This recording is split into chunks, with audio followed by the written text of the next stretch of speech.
Alloh ham xotinimizni urishga izn bergan, to'g'rimi domla? Shunaqa ekanmi? Ya'ni eriga quloq solmasi yo'q. Jinoyatchi Jamil, sen ham xotiningni urasanmi? Xotinim gapimni ikki qilmaydi.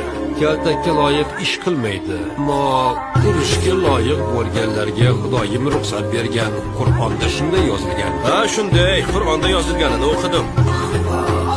Nimalar deyapsiz? Alloh erkakka ayolga qo'l ko'tarishiga ruxsat berishi mumkinmi? Kun bo'lganida payg'ambarimiz ham xotinlarni urgan bo'lardi. Menga aytinglarchi, Rasululloh necha marta ayollarni do'pposlagan?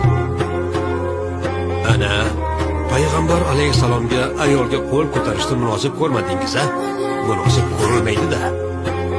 Chunki Rasululloh hech qachon ayol kishiga qo'l ko'tarmagan edik. Hatto baland ovozda ham gapirmagan.